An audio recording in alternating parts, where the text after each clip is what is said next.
Well, the SEC Big 12 Challenge did not disappoint with a couple wins for the SEC, upending the top 10. Clayton Collier here explaining my AP Top 25 ballot for Week 12. And at number 1, number 2, nothing changes so far. Auburn and Gonzaga both winning this week, both stay right there. But then some shifting going on. We have Purdue, a great 2-0 week for them.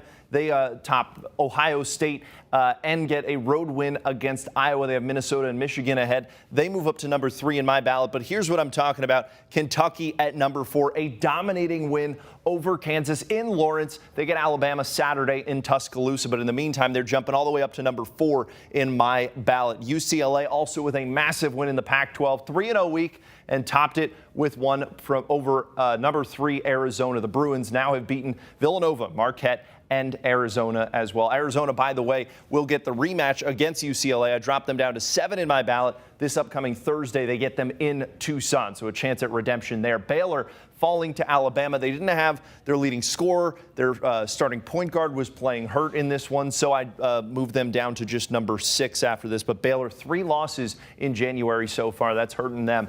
They have West Virginia and Kansas this week ahead. Kansas, meanwhile, dropped to number 10 after that 18-point loss to Kentucky. Houston, they beat Central Florida, now have won 10 straight despite all of the injuries that they've had this season. They're at number 8 in my ballot, and Wisconsin in at number 9. Bounce back from last week's loss to Michigan State. They end up beating Minnesota and Nebraska. Big game with Illinois coming up this week. I'll get to that in just a little bit. But in the meantime, Michigan State, they take the loss and they fall to the Fighting Illini. So they move down to number 12 in my ballot. Duke still winning here, moving up to number 11. How about Providence, though? 2 top 25 wins over Marquette and Xavier, now 8-1 in the Big East. Villanova not far behind them, though, at 9-2. They have Marquette on Wednesday. Texas Tech drops down to 15. They had the double overtime loss to Kansas, but I didn't move them down here because of that so much as the big weeks for Providence, Kentucky, and UCLA all jumping them in this one. Ohio State, meanwhile, takes the loss to Purdue. I dropped them down to number 16.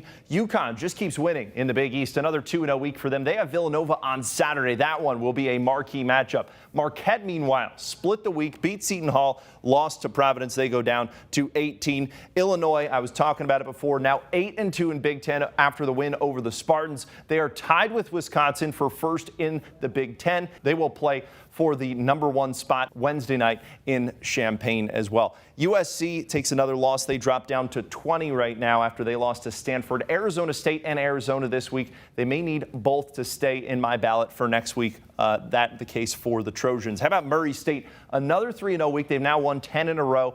Then came a little bit of a challenge here for me between 22 and 25. I gave heavy consideration to Boise State, to St. Mary's, and to Indiana. Considered all of them, but ultimately I decided to leave Tennessee in here at number 25 after they took the loss to Texas. Tennessee has 6 losses, but they're all of the quad 1 variety. Texas, I give them the win here, the edge over Tennessee after beating them, up at number 24. Massive game for the Longhorns on Tuesday in Lubbock. The Chris Beard return game, that one will be must-see TV. And as for Xavier, they're hanging in at number 23 after they took the loss to Providence. Beat Creighton, though, as well. So I keep them in here at number 23. And finally, Iowa State bumped them up to 22. They had a 2-0 week as well, but for them, they've also beaten Xavier. They've also beaten Texas, so I give them the edge at number 22 overall. They get the Longhorns Saturday in Austin, also have Kansas on Tuesday. As for the teams I dropped out, LSU, they lost to TCU. They only just got Xavier Pinson back for 7 minutes in that game, but I couldn't keep them ranked after they've lost 4 of their last 5. As for BYU, they drop out after an 0-2 week, as does Davidson after the loss to VCU.